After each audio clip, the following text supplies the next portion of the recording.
Hola, mi nombre es Sandra Hurtado y el de mi compañero es Jason Lucio y somos estudiantes de la Facultad de Ingeniería de la institución universitaria Colegio Mayor del Cauca. Nuestro propósito de esta presentación es explicar la teoría general de sistemas. Antes de comenzar, es importante saber de dónde proviene la teoría general de sistemas. Entonces, su origen se encuentra en Ludwig von Betalanffy, biólogo y filósofo austriaco, denominado el padre de la TGS, y que entre los años 1950 y 1969 presentó los planteamientos iniciales de la teoría general de sistemas, luego de la Segunda Guerra Mundial.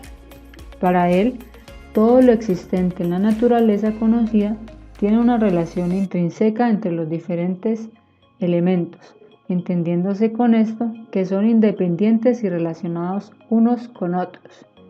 El sistema vendría a ser el conjunto de elementos que se relacionan entre sí de tal forma que si cambia algún elemento afecta a todos ellos, o de igual forma se definiría como un conjunto de elementos con relaciones de interacción o interdependencia que le confiere una identidad propia al conformar un todo unificado, pero todo esto está sustentado en el hecho de que ningún sistema puede existir aisladamente y siempre tendrá factores externos que lo rodean y pueden afectarlo.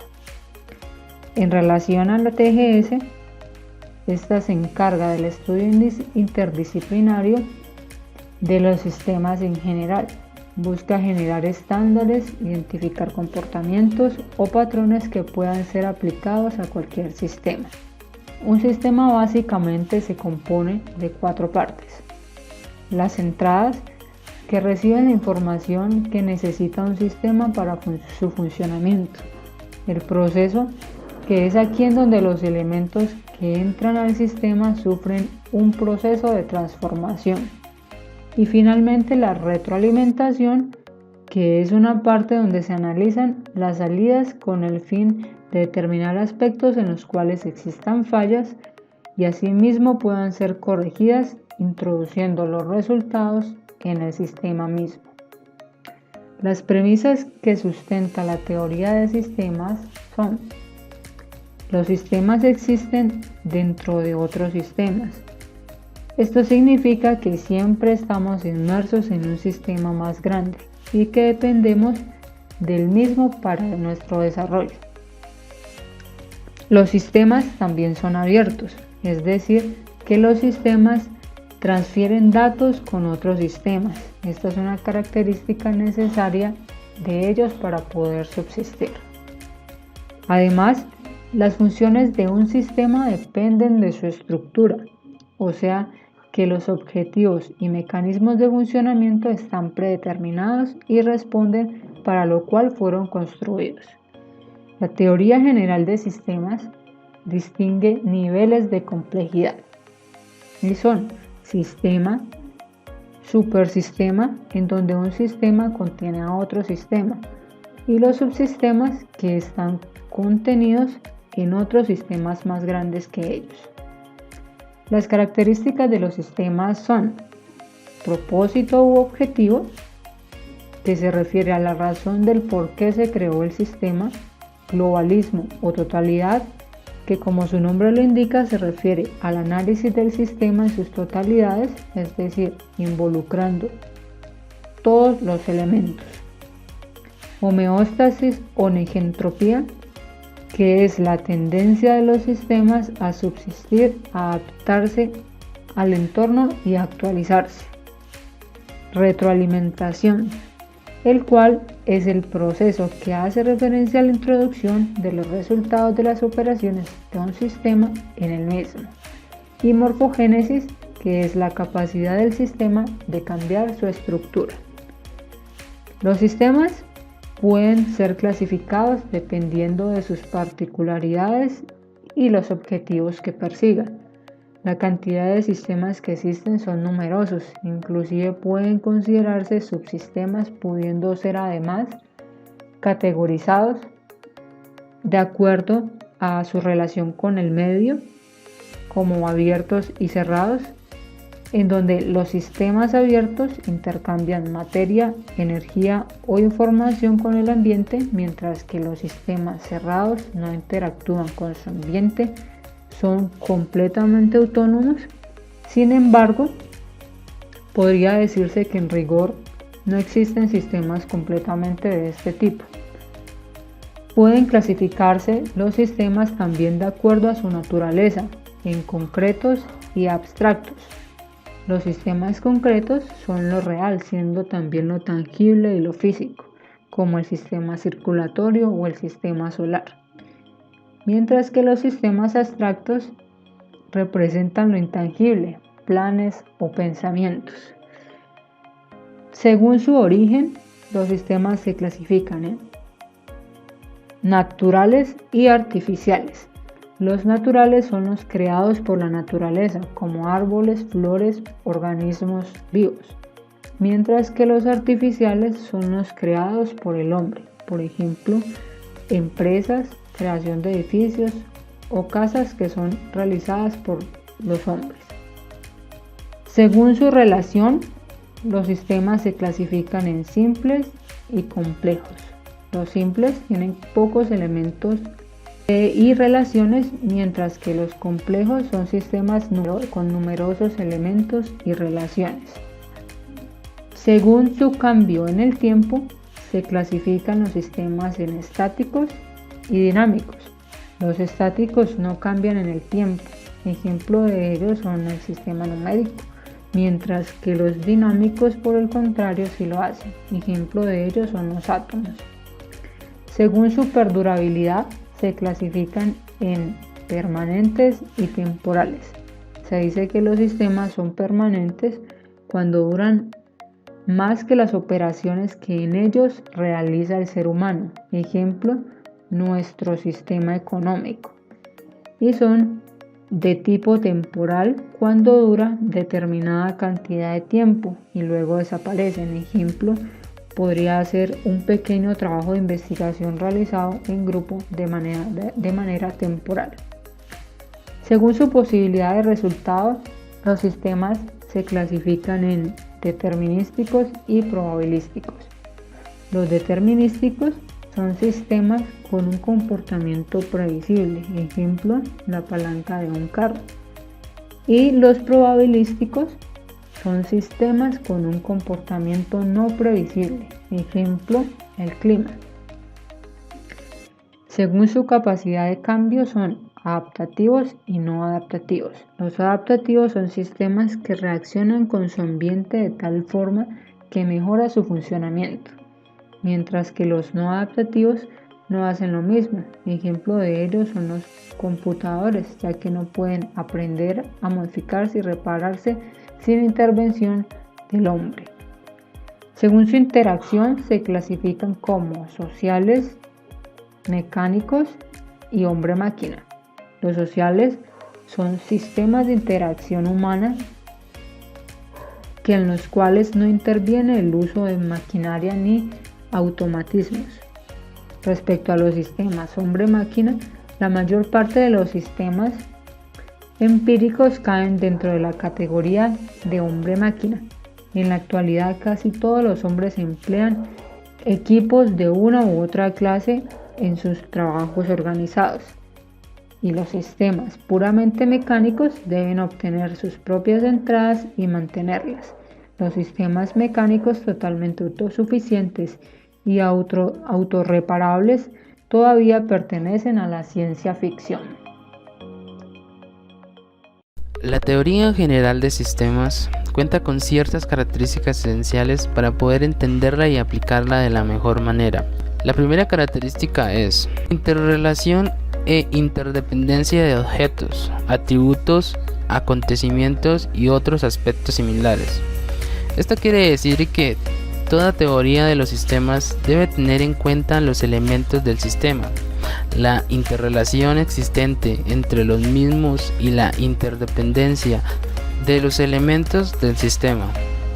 Los elementos no relacionados e independientes no pueden constituir nunca un sistema.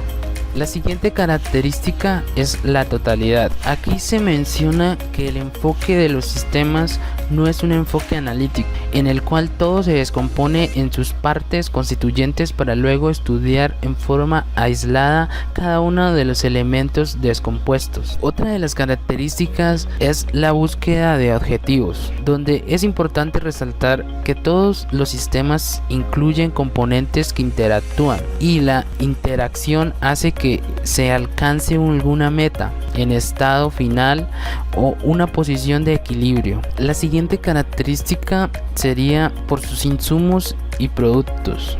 Se tiene que aclarar que todos los sistemas dependen de algunos insumos para generar las actividades que finalmente originarán el logro de una meta.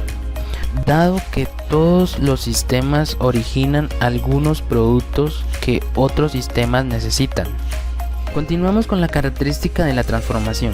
La teoría general de sistemas explica que todos los sistemas son transformadores de entradas en salidas. Entre las entradas se pueden incluir informaciones, actividades, una fuente de energía, conferencias, lecturas y materias primas. Lo que recibe el sistema es modificado por este, de tal modo que la forma de salida difiere de la forma de entrada. Ahora continuamos con la característica de la entropía. La entropía afirma que todos los sistemas no vivos tienden hacia el desorden. Si se les deja aislados, perderán con el tiempo todo el movimiento y se degenerarán, convirtiéndose en una masa inerte. Ahora pasamos a la regulación. Esta característica dice que los sistemas son conjuntos de componentes interrelacionados e interdependientes en interacción.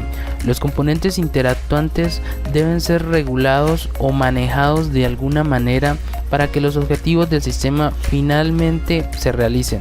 Continuando con más características, nos encontramos con la jerarquía. Generalmente todos los sistemas son complejos, integrados por subsistemas más pequeños. El término jerarquía implica la introducción de sistemas en otros sistemas. Otra característica es la diferenciación. En los sistemas complejos, las unidades especializadas desempeñan funciones especializadas. Esta diferenciación de las funciones por componentes es una característica de todos los sistemas y permite al sistema focal adaptarse a su ambiente. Finalmente tenemos la característica de la equifinalidad. Esta característica de los sistemas abiertos afirma que los resultados finales se pueden lograr con diferentes condiciones iniciales y de maneras diferentes. Contrasta con la relación de causa y efecto del sistema cerrado, que indica que solo existe un camino óptimo para lograr un objetivo dado. Luego de las características de los sistemas, nos encontramos con el tema de cibernética. La cibernética es una ciencia interdisciplinaria que trata de los sistemas de control y de comunicación.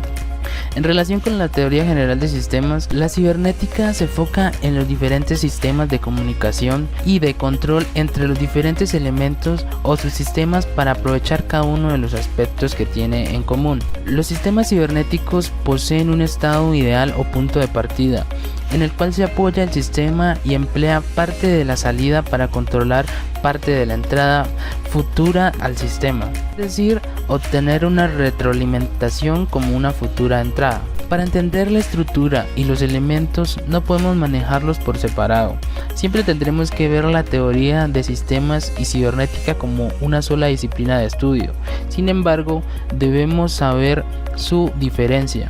Esta diferencia explica que la teoría general de sistemas se enfoca más en la estructura y los modelos de los sistemas, mientras que la cibernética se enfoca en el control de las acciones de los sistemas, es decir, analizar cómo se está llevando la comunicación con otros sistemas o con sus propios elementos. Bueno, continuando con los conceptos de teoría general de sistemas, nos encontramos con el tema teoría de juegos. Para entender qué es la teoría de juegos, primero debemos preguntarnos ¿qué es un juego? Un juego es una actividad que realizamos con el fin de divertirnos. Cada juego tiene unas reglas y los jugadores diseñan estrategias con base en esas reglas para obtener una recompensa o un premio. Como ya sabrás, existen diferentes tipos de juegos. Entre los más destacados se encuentran juegos de mesa, juegos deportivos, videojuegos y juegos de azar. Una vez que tenemos claro lo anterior, ya podemos pasar al concepto de teoría de juegos. La teoría de juegos es el estudio matemático de las situaciones en la cual un actor o un participante tiene que tomar una decisión teniendo en cuenta las elecciones de los otros. Este modelo matemático empezó a consolidarse gracias a las aportaciones del matemático John von Neumann. Neumann publicó en el 1944 el libro Teoría de Juegos y Comportamiento Económico. El libro de Neumann se centró en los juegos de suma cero, es decir, aquellos en que el beneficio obtenido por uno o más de los actores son equivalentes a las pérdidas sufridas por el resto de participantes. Después de un tiempo, la teoría de juegos pasaría a aplicarse de un modo más amplio a muchos juegos distintos, tanto cooperativos como no cooperativos.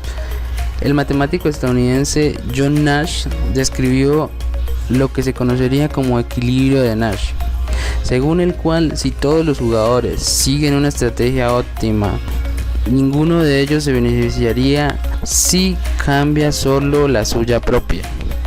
Entre los juegos más conocidos nos encontramos con el dilema del prisionero, el cual trata de ejemplificar los motivos que llevan a personas racionales a escoger no cooperar entre ellas. Este dilema plantea que dos criminales son apresados por la policía en relación con un delito concreto.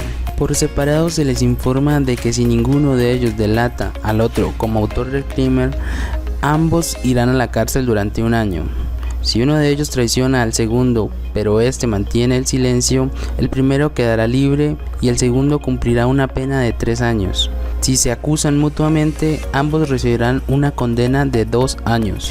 De acuerdo a esto, podemos ver que cada jugador, en este caso, los jugadores serían los criminales, y cada criminal tiene 2 estrategias, las cuales son traicionar y mantener silencio. Desde el punto de vista de cada jugador, la mejor estrategia es traicionar. Sin embargo, ninguno de los 2 jugadores sabe qué decisión tomará el otro, y si ambos traicionan, recibirán la máxima pena. Por lo tanto, otra opción sería que ambos mantuvieran silencio y cada uno recibiera un año de cárcel. Como podemos ver, cada estrategia en donde los jugadores reciben la misma pena se le conoce como el equilibrio de Nash. Por eso en este juego se presentan 2 equilibrios de Nash.